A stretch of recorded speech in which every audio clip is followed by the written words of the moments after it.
Disclaimer: the content shared on Somewhere Between Chaos and Calm may contain discussions of mental health conditions, trauma, and other sensitive topics that could trigger for some listeners. Please note that although I am a medical professional, any opinions, stories, or advice shared are based on personal experiences and should not be considered medical guidance. We strongly encourage our listeners to consult with a licensed physician or mental health professional for any medical, medication, or psychological concerns. Your mental well-being matters. Please take care while listening. Hey, welcome! It's Sarah, your neurospicy friend. And I'm Jen, the RN. We're getting through it together this week. Today, we're going to be talking about emotional intelligence. We're excited to talk about this because it's something that hits really close to home when we talk about mental health and mental health disorders, just identifying those emotions. But before we get into it, let's first talk about our calm this week. Jen, what was your calm this week? This is a weird one because typically I do hate doing this. We've talked about this before about how much I hate doing laundry. Oh, yeah. It's a miserable home task that just needs to get done, and it's never ending. You do it over and over and over again. Which is the definition of insanity. Just doing it again, expecting different results, hoping the laundry will already be clean. And folded and put away.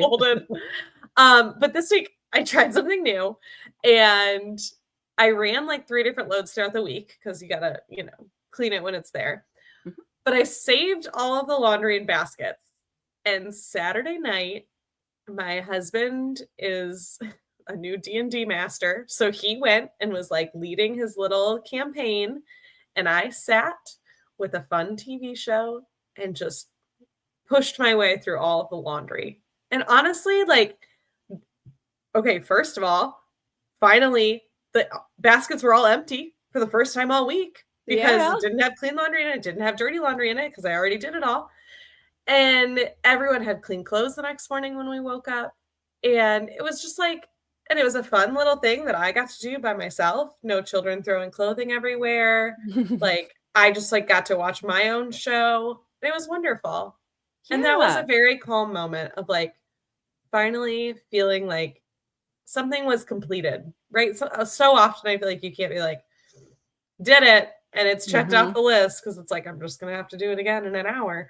But this was one where I was yep, I completed a task. You wrap it around something that can also give you that moment of calm, that moment of I'm going to put on my show. And I do that all. Mike built this great laundry counter in our laundry room for folding and all of this. And he is why don't you ever use it? And I say, because I like to fold my laundry in front of the TV. I don't know when I developed this habit, but I do the same thing. I turn on whatever, because it can't be a show too, though, that I'm so invested in that I'll hold the shirt and I'll be it's happening. It has to be one of those really dumb shows that nobody's super invested in. Maybe it's a little trashy, a little garbage TV, whatever. Yeah. But that's folding laundry TV. This is a no judgment zone here. Yes. TV watching. Yeah. Real Housewives, whatever. Just something to turn off the noise a little bit, and you can kind of just manually do the thing, fold the onesies, all the stuff. So I've been there. I think that's great. It's probably I mean, let's be honest, it's probably one of the only true joys of doing laundry, because what else is there?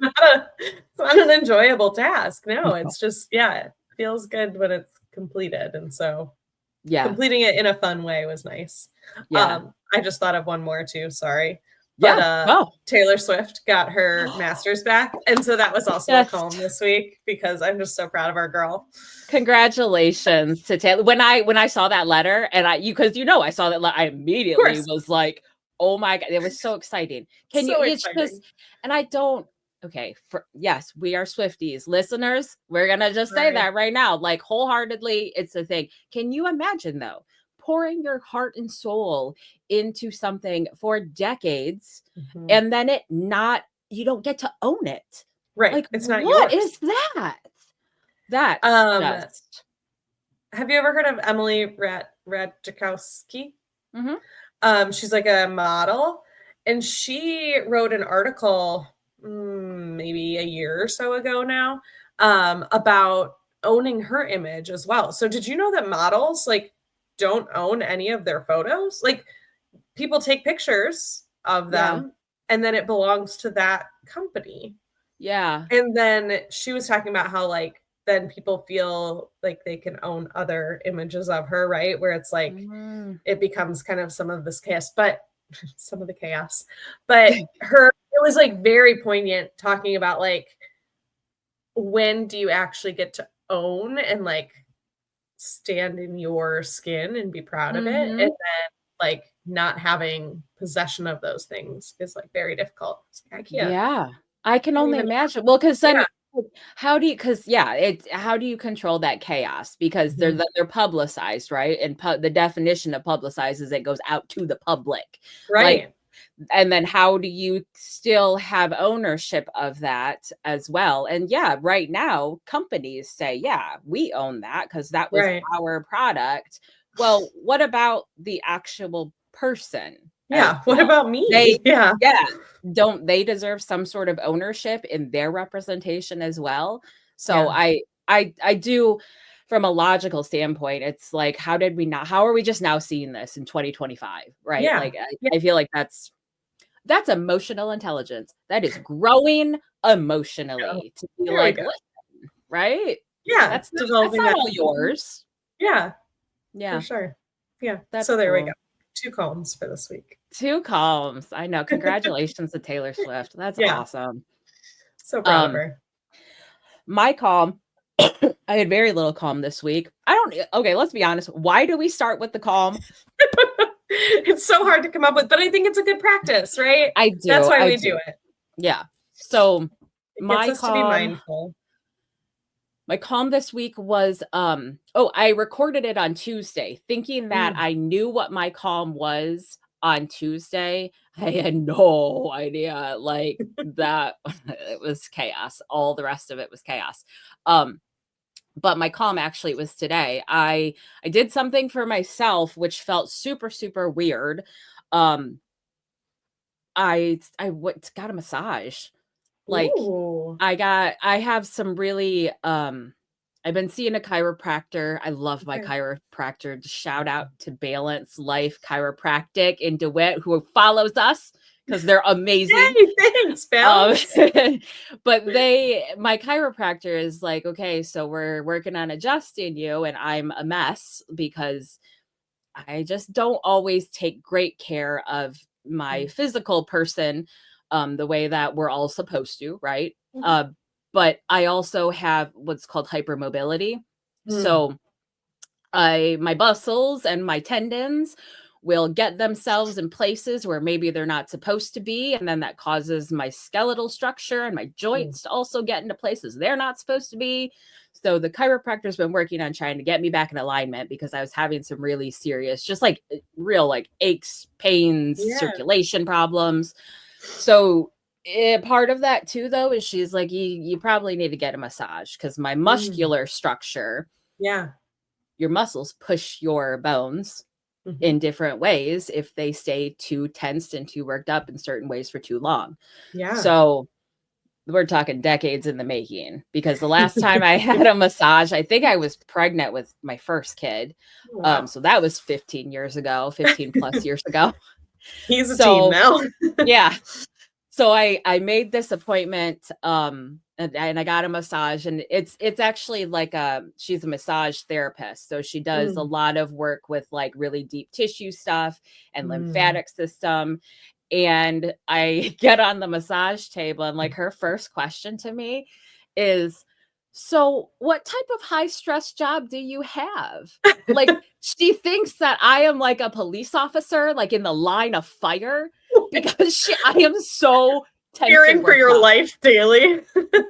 And she's got like elbows in my she's like, what do you do for a living? And I'm like, I just work from home and I have a bunch of kids. and a husband. Listen, And she we're fighting for our lives out here. yeah, I'm like, that's all that it is. And I told her, I said, honestly, I'm not great about recognizing when I'm holding tension in my body. And I'm always Mm. that person who's like, lower your shoulders, lower Mhm. my shoulders live at my earlobes all the time. So, that Now I was gotta, my like, roll my calm. shoulders I too. know. Yeah, she said you had to she's like, "Set a timer." She's like, "Once an hour." She's like, "Put your shoulders in your back pockets." She's like, "Just do that for just a Mm. few minutes. It will kind of." And then, of course, she found places that I'm like, I didn't even know. There's a place in my collarbone that it was like it was all, like, knotted up. I had no idea. Oh No my clue. goodness. Mhm. So, it's not that I can't go all the time, but I definitely will try to make maybe I can go once a quarter, maybe a Yeah. couple times a year, but it was and she had asked because she was like, "Well, how long has it been?" And I'm like, Forever." And Give me your time. she was like, self-care. And she's like, "I'm proud of you for doing self-care today." And I was like, "Yeah, thanks." And Thanks. then next time I do this, I also did it like it was right before I had to go into something else that was also stressful. So I was like, maybe Great. not put that in the middle of the Yeah. other stressful things. So I learned. But Yeah. that was my calm. It was just being like an hour today and just being like, okay, I'm just gonna let all this tension kind of melt away for a Mm. little bit so I can work on somewhat resetting. Yeah. I was gonna say, how Mhm. does your mind feel after a body work like Good. that? Yeah? Yeah. Yeah, I felt really good. I mean, at first there's this kind of just like a little bit of a fatigue, I think, because you Mhm. get so relaxed. But Mhm. then after I got back into my chaos like always, I was like, okay, I felt much more resilient, right? I Mm. felt like, okay, Mhm. I feel more balanced. I can address things a little more a Level? yes. Yeah. I wanna say, like, Sweet. not irrational, but, like, it Mhm. was probably I mean, yeah, I gave myself, like, 3 hours, and then, of course, I had Yeah. another moment where I was like, "Ugh, everything is so but, you know, that 3 hours was Yeah. lovely. It's 3 hours more than we had yesterday. That's right, that's right. Yeah. So, yeah, and that was, it was well needed after the Nice. chaos this week, so, Yeah. yeah. Mm. Mhm. You want me to So go? You want good. me to talk about the chaos? I do. I do wanna hear Okay. all about your chaos this week. Okay. So, it was yesterday was rough. Yesterday Mm. was I had a break and I had panic attack Mhm. with some hallucinations, and it didn't last long, which Okay. is good. That means that they're lessening, but Okay. I still got triggered. It still happened. The whole thing though probably started the day before, and so it was a good Mhm. solid like 24 hours of kind of spiraling. The chaos that I live in with that though is fight, flight, freeze, fawn.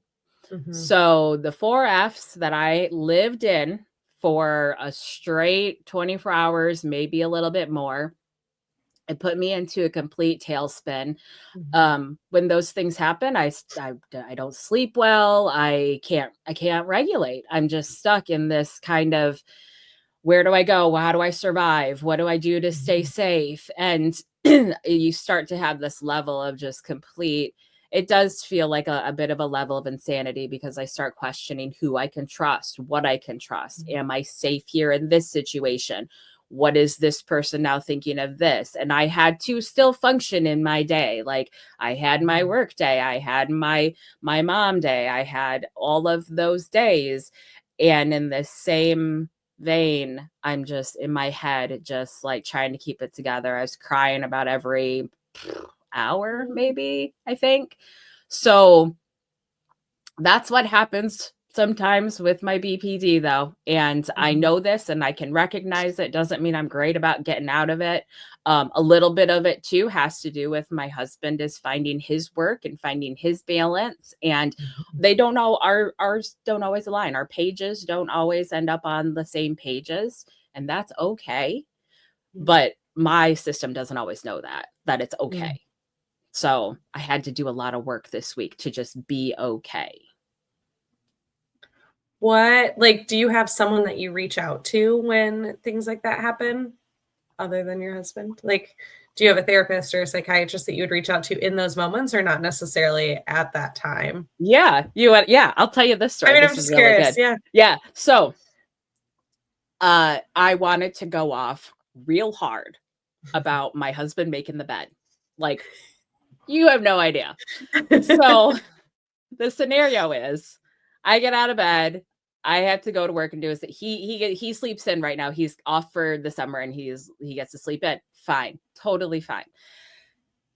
He gets out of bed and then he does this thing sometimes where he just like pulls the covers like where it looks like the bed's made, but it's not really made.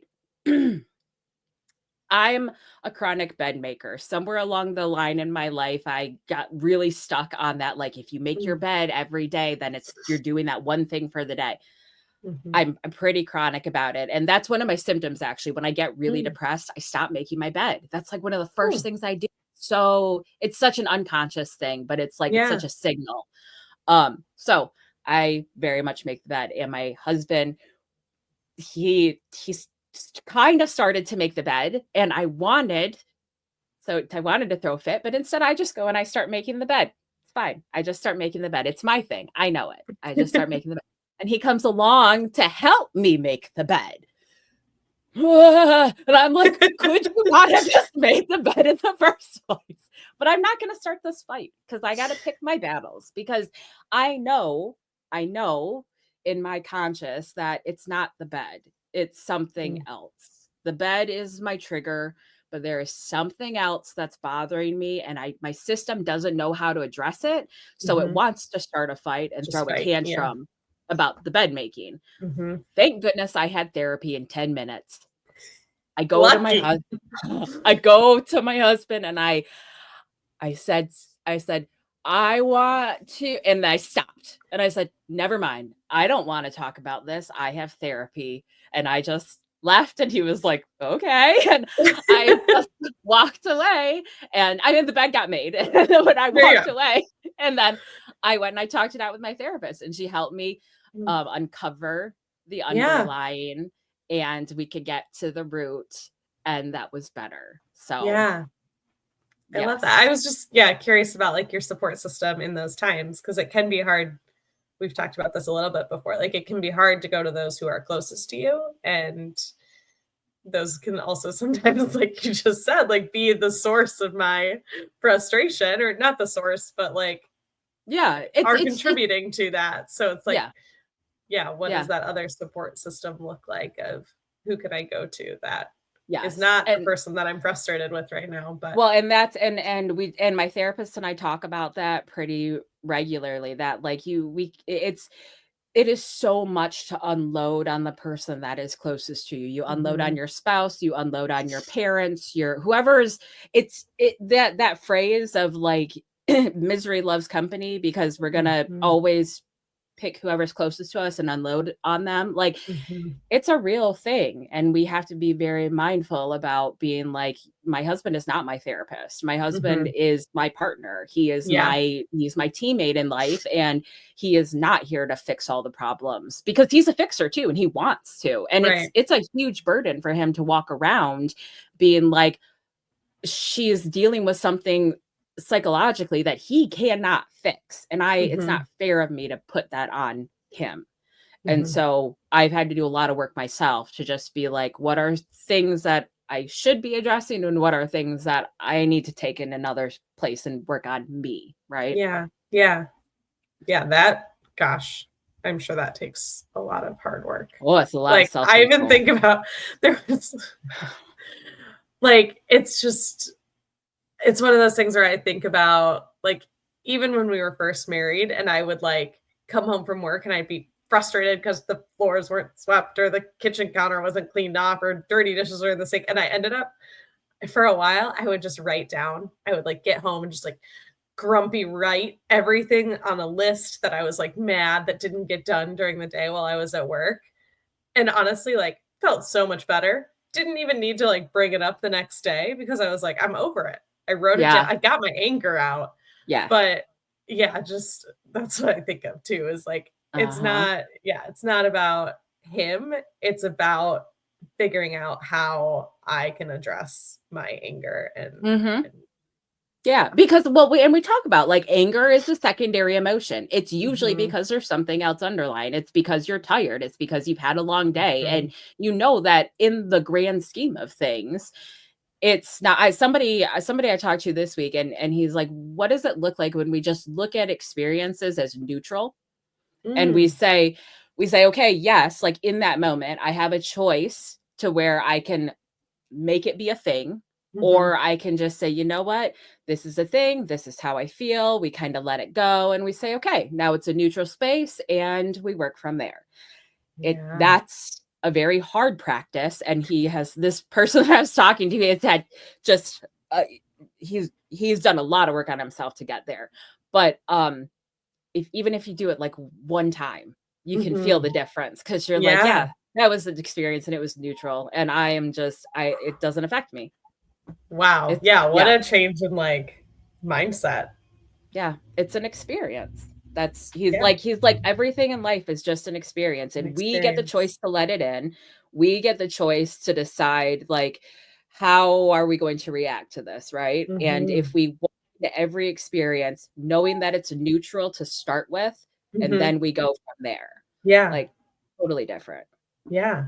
Yeah. I love that. Yeah. So So, fascinating. what was your chaos this week? Um, it this week is one of those weeks that's busy. And I think that happens, right? I think often, like, even back to my parents being young parents and we were little. And I mean, I think it only gets more busy from here, right? Of like driving kids to practices or taking this, like all the things that consist of children and growing up and those like places that you want to be. Um, and honestly, like most of the things that we planned for this week were good things. Like, but it's to the point where you don't get the rest that you need in between those good things, right? So like dinner with family, great thing. I took my daughter to experience a camp experience that I love. I used to volunteer with a camp that works with adults with special needs. And so they run this camp. It's like 2 4-day sessions at the camp where I met my husband, actually. And so it's such a fun experience and like something that was really important to me when I was younger. And I was like, I want my daughter, I want our daughter to go to camp. I want her to experience what camp is like. And I showed up there and it's so welcoming. And I was like, this is like the camp that I remember. Like, it's so wonderful. But it also, like, it was an hour drive there and an hour drive back. And we had already, I did a full day of work on Monday and I had a training on Tuesday that I needed to go to. And it was just like, I wanted to make a point to do all these things this week. Laurel, I had 2 swim lessons, which like just ridiculous, Mhm. right? Like, why did I need to Mhm. cram this all in this week? We didn't, but it was more of just like we got to do all these things, but didn't give that space to like really enjoy them at some Yeah. on some level. So I think now thinking back on it, yes, like that was such a wonderful experience. There was a point where I looked at my daughter and I was like, this is where daddy like asked me to marry him. Like, what a No. cool experience. But like, I don't even know that I thought about that again because by the time we got home, we needed to do Yeah. bedtime and we had to clean up the floors because every day you need to clean up the floors in a house of three under three. And we were, babysitting our nephew this week. And so we had twin 2-year-old boys instead of just one 2-year-old boy in our home. Mhm. And it's a chaos, but yeah, Yeah. it's one of those things that like I hope and I pray and I hear more experienced and knowledgeable parents say, like, these are the days that you'll look back on and like be really happy that we did it all, but it doesn't Yeah, take away that's from any of that chaos. that's what they say. That's what they Whoever say. whoever they is. But yes, it is true. So let me ask you, do you think, because I've been there more times than I can count, because you're in the weeds and you're trying to Mhm. just get through the flipping week, right? Mhm. It's wake up to bedtime, go, go, go all the A time. sprint. Yeah. Do you think though, when you have this moment where you can still look back on it and you Mhm. can appreciate those times for what they are now, even though in that moment, like I was maybe not super present there, I was maybe not my Yeah. best self there, but now in hindsight, you can say, you know what, I did get to show Lorelai where daddy proposed to me. Like that is Mhm. really special. And that's so like, I don't think that discredits those experiences any less that they were wrapped around with all that other chaos for the week. I think being mindful and saying, I'm still going to be grateful and appreciative of it right now. Do you feel like it Yeah. it it diminishes it anymore if because you weren't like in that moment so present with it? No, I don't think so. So, once you started talking about that, then of course I had the flashbacks of why it was so stressful, and it was Mhm. because we also took the baby, and the baby, so camp is 40 minutes from our home. The baby cried the entire 40 minutes. And my poor daughter in the back seat was just up there yelling, "Be quiet!"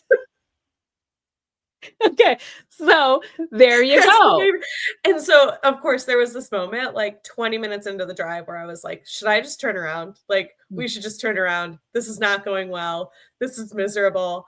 And, like, we're just everyone's mad. I was like, "This is gonna be the first memory that my daughter has is this traumatic car ride where her brother's screaming the whole time." And, like, those spirally thoughts where it's like, Yeah. "Oh, this is the worst thing that's ever happened." Yeah, but Um, that crying car ride, that can happen tomorrow, that's gonna happen next week, like, I mean, that's a thing that's just gonna happen, and it's so gonna keep happening. yeah, and so, we kind of hope that our kids don't hang on to those things, right? Like, Yeah. but at the same time, we have so little control over, like, if that's now created a traumatic event where Lorelai can never be in a car with another crying baby, I don't Right. know, I don't know. We don't know that yet. I was like, she's gonna grow up and like she's gonna be like, my first memory was you crying for an hour.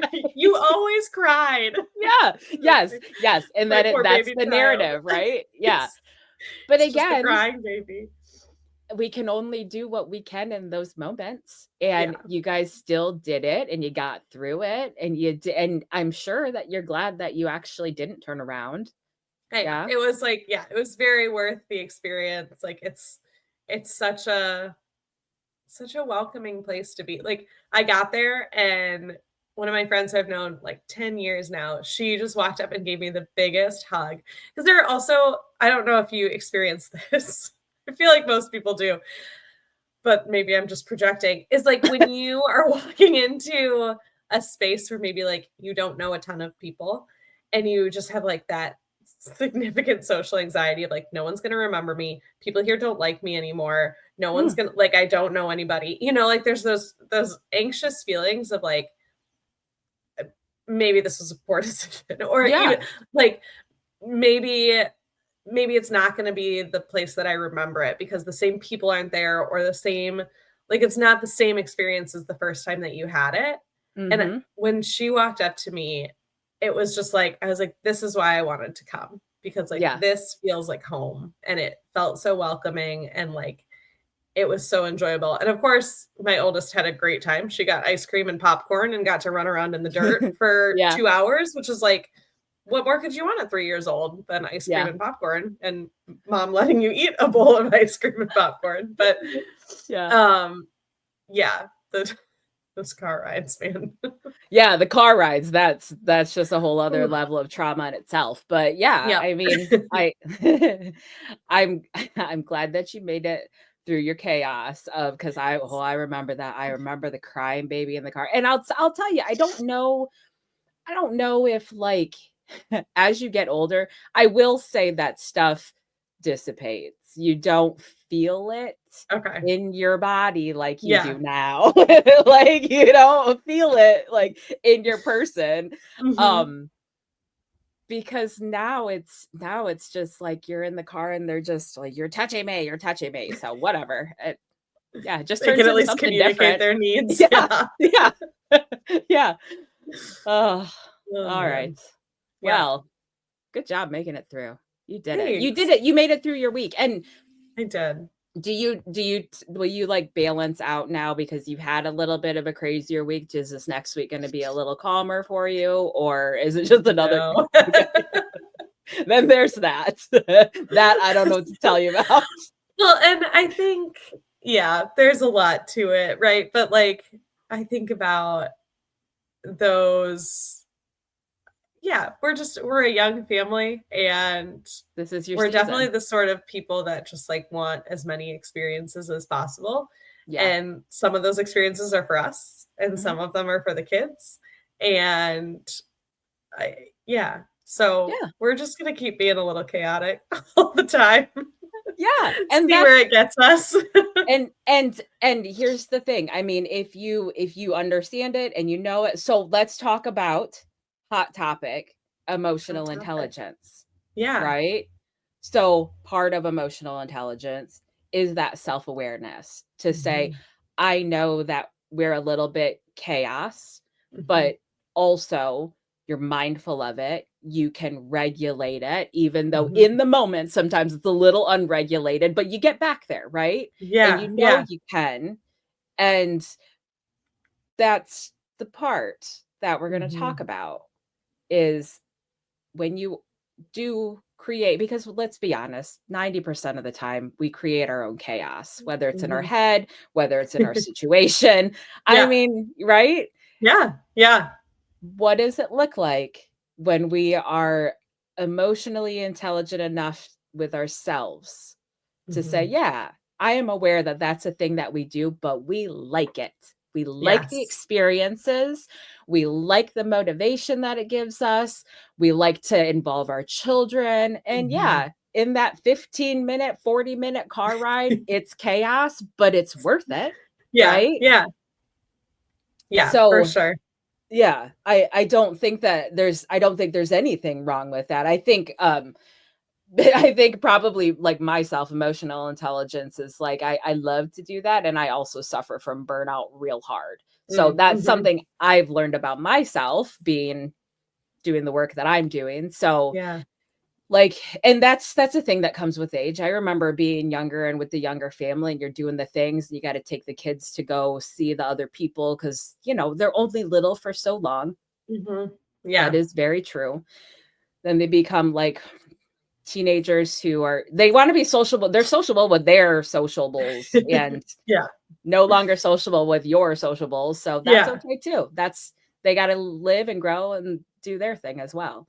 yeah. Well, So, and I think you wanna expose them to so many experiences, right? Like, I feel like and maybe that's, like, a newer thing, but I feel like I want them to see everything so that they can decide no, our parents did this for us too. I remember this distinctly actually, but you wanna give them the full breadth, right? Like, I want you to try a little bit of everything, even the things that I hate, because I want you to be able to determine who you are and grow up with good emotional intelligence, be able to examine yourself, think about what makes you happy, what makes you sad, what makes you mad, and be able to identify those feelings, but maybe even associate them with an experience that you had or a place that you've been.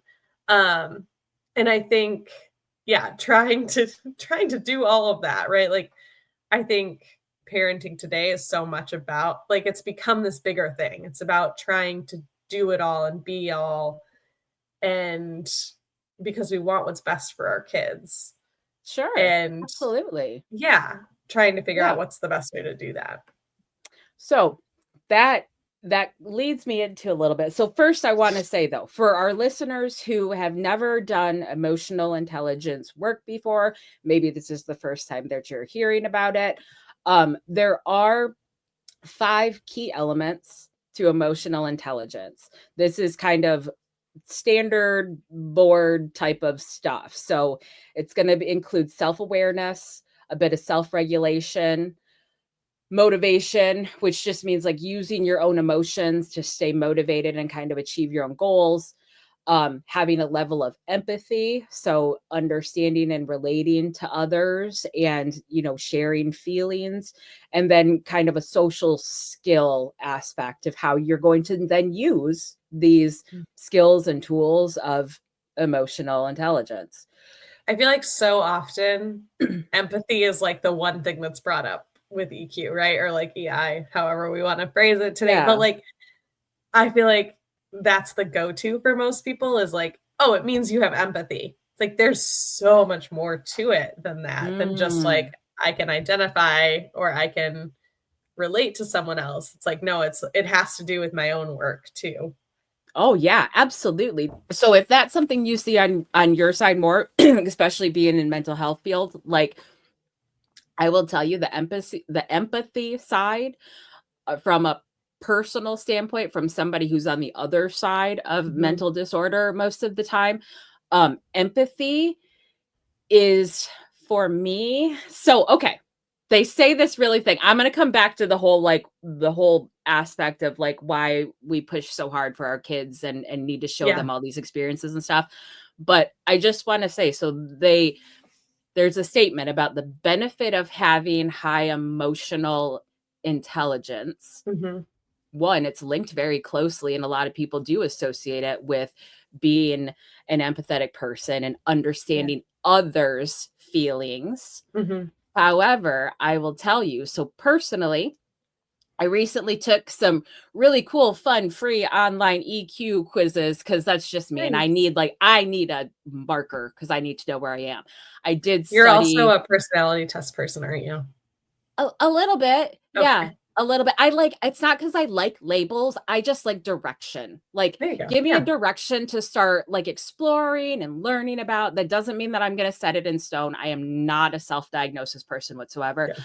I just like to learn and I need a lead in, right? So sometimes these quizzes, and I definitely make sure I have learned my lessons to where like I make sure it's reputable sources. But I also, when I was in college, I took some psychology courses, and the first things that you do is emotional intelligence. Myers-Briggs, it's the first thing that you start talking about, right?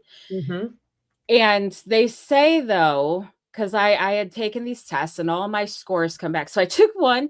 This one was really interesting. So I took one. It's a Berkeley University facial expressions, emotional. Yeah. So it's 20 questions and it's 20 different facial expressions, and they have you identify what they are. And it's multiple choice. It's 4 questions. It's like happy, sad, surprised. It's like just regular emotions. I got 17 out of 20 correct. Look at you. It's pretty good, right? Yeah. Really and that's what Berkeley said too. They're like, that's wow. pretty good. So I took another one, psychology today, which is it's structured a little closer to a Myers-Briggs standpoint. That one, I ended up with a 78 out of 100. Still scored in the high emotional intelligence. Yes. Yeah. Wow. Sarah. I mean, not that I'm surprised, but those are high scores. They are. But high achieving girl over there. Okay, so listen to this though, because they say a benefit of high emotional intelligence is improved relationships, social interactions, enhanced communication and collaboration skills, increased self-awareness. The laundry list goes on and of all the great benefits of high emotional intelligence. I laugh though, because here's the thing about high emotional intelligence. For me, it's a trauma response. It's because majority of my life I have spent reading the room. I read expressions, I read the vibe, I read the air in the room, and I've gotten so good at this. It's not because I'm so like I have so much empathy and all this stuff. No. For me, it's a trauma. It's a survival technique. I need to know how to walk into this space. And the only way that I can do that is reading the facial expressions, hearing the tones in people's voices, dissecting the words and the conversations going on around me. So yeah, I've got super high emotional intelligence because I'm so Yeah. in tune, but it's not by a design that you would think that it's like, oh, she's done so much great work about this. No, no, no. It's because when I was very young, I learned how to step very carefully. Mm. And this is how it plays out in my adult life now. Yeah. Wow. Yeah. That's that's so fascinating too. Do you feel like it has played into it all, like you being able to self-identify and be aware of your own emotions? Like, do you feel extra conscious about that? And Yeah. do you feel like that's also part of the trauma, or is that part of the Yep. BPD, or kind of all of it, maybe? Yes. Yes, I do. I feel like it contributes to all of it. And here's the Mhm, thing that I'm going to say is because though I can identify and 17 out of 20 times I might be right. That does not mean though that I am any better at regulating it mm, or I can maybe name it and mhm, I can maybe say, well, that was disappointing, but that mhm, doesn't mean though that I am perfect about identifying it every time correctly, regulating it every time, mhm. turning it into something good and motivating every time. No, I still have BPD and I will still take that. And though I'll identify it correctly, I'm going to shred it to bits. I'm just going to make sure that I Really get in dissect there. everything. So there is this other side to being highly emotionally intelligent, where it also can be a real hard disservice sometimes Mm, because it's too much. It's too much to feel like you own that sometimes. mhm. And sometimes I just want to not feel everything. Right.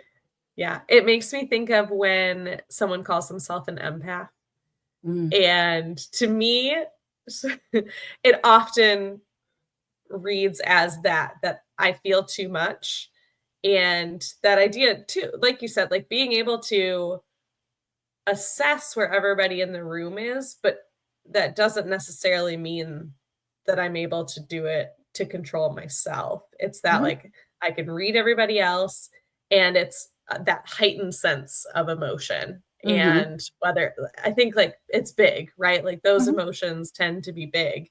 So often when people say they're feeling like an empath, they believe that they are an empath. I think that's possibly even borderline because Oh it's yeah. this idea of like those heightened emotions, and like I'm always sensing where other people are and how I am in relation to that, and that the feelings that I feel are just so big.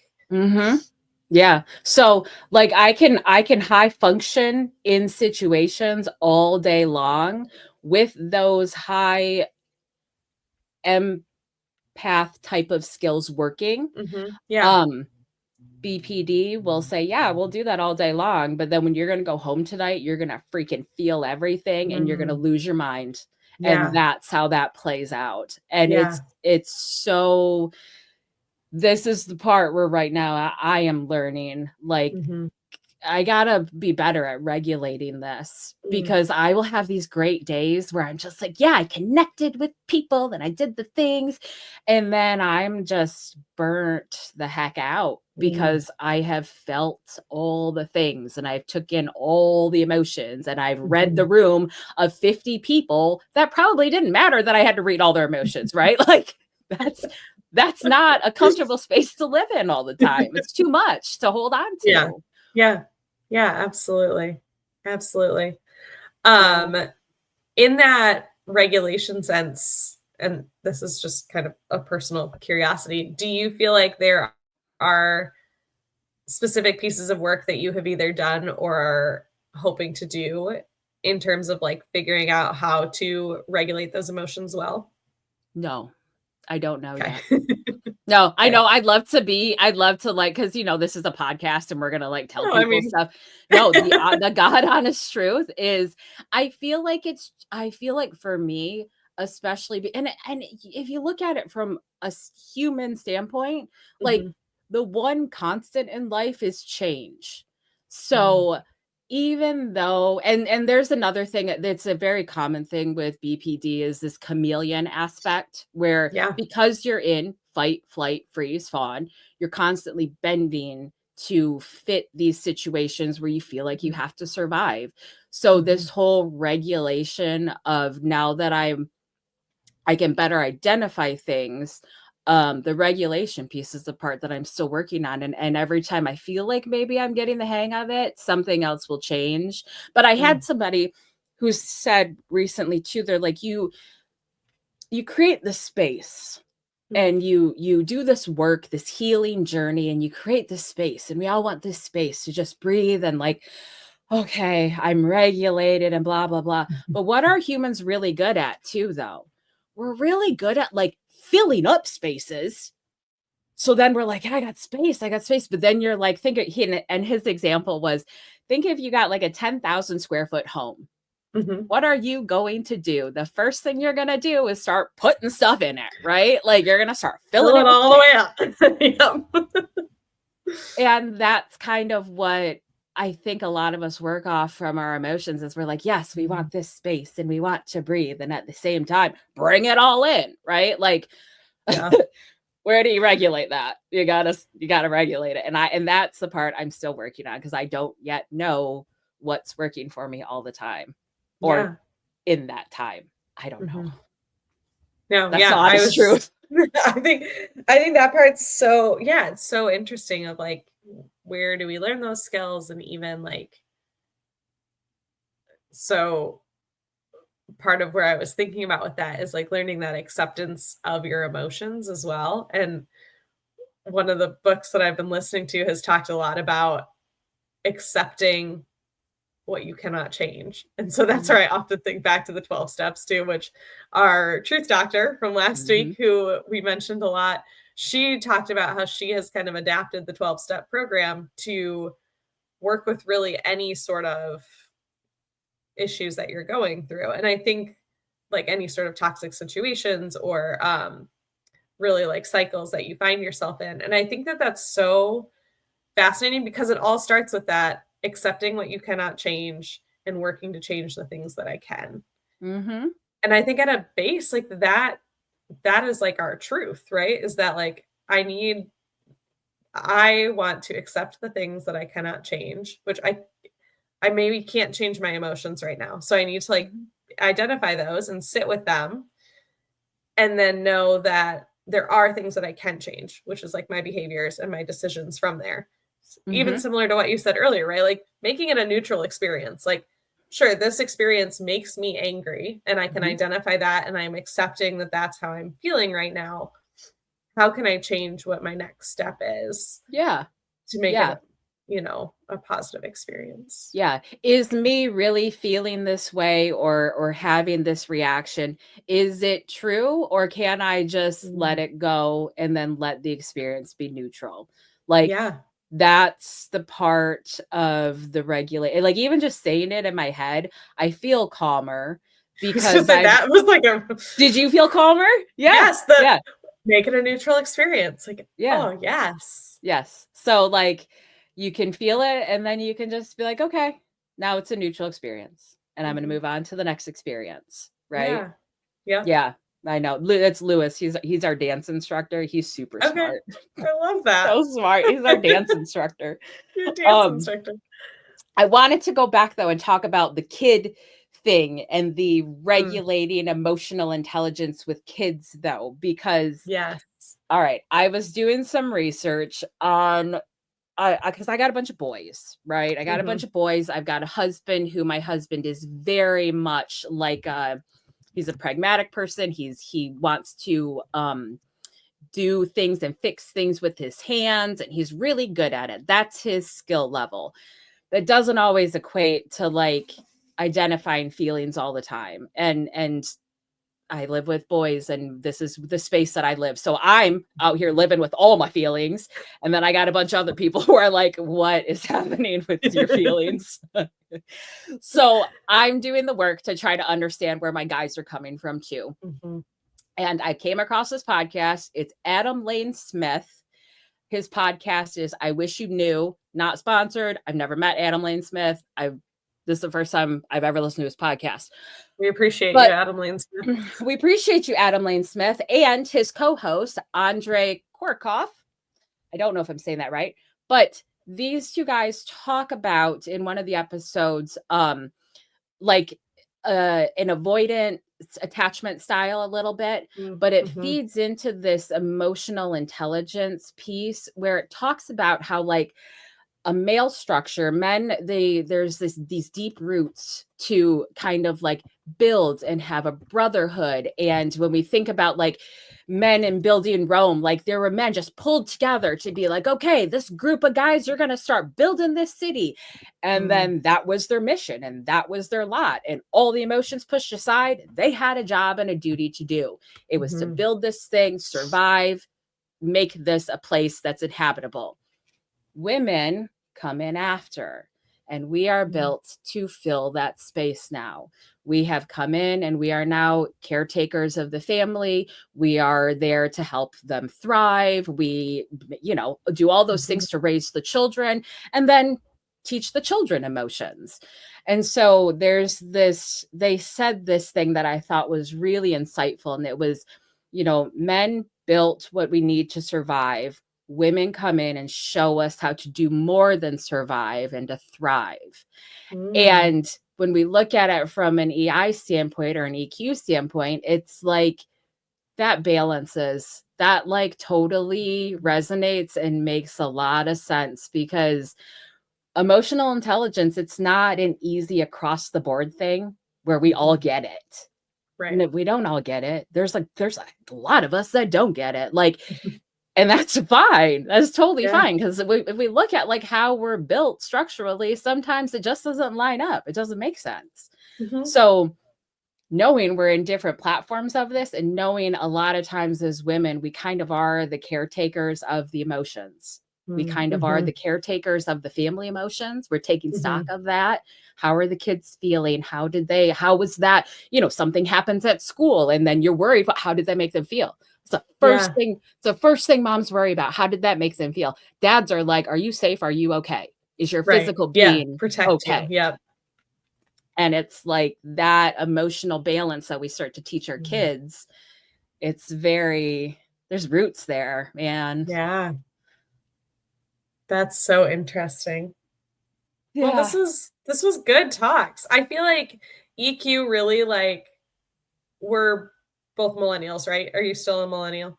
I am an elder millennial. Yes, elder ma'am. millennial. I feel like elder millennial. For us, like this was upper high school, like entering college, like this was what they taught you for business and for leadership and like all these different things was like, you need to have this emotional intelligence. And it's not just about IQ anymore. It's about EQ and like, how can we implement this into businesses? And I think it got to this point where, EQ got kind of blurry of like, what is it actually? And so I feel like this was a very helpful, I appreciated the definitions and the discussion. Yeah. That I'm glad that I want to talk about this now in episode 3 because it starts with all the mindfulness of doing the mental work, right? Of doing the work on ourselves, on our own healing journeys and all that stuff. And if we can't identify those emotions first, or we can't, even if we can't understand how we maybe need to try to identify those, we're not going to be perfect at it. It's not, nobody walking into this first thing is ever perfect at it, right? But you do the try and you do the work and it gets easier. So this is kind of where this will play into everything else, right? Yeah, For the absolutely. rest of forever. So yeah, I like it. Well, awesome. Jen the RN, we have come to the end. We have a truth or dare for you this week. Yeah, we do. All right, Jen, you do the dare. I'll dare you this week to first take an emotional intelligence quiz and to start to experience some of your emotions. Feel them and accept them before allowing it to be neutral. I love it. And the truth, as always, is we love you, and we are so happy that you listened to our podcast today. Yeah. Yep. We hope everybody has a great week. We'll see you right back here next week.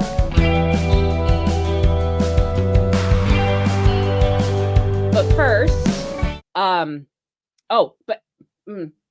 gotta go back. It just froze.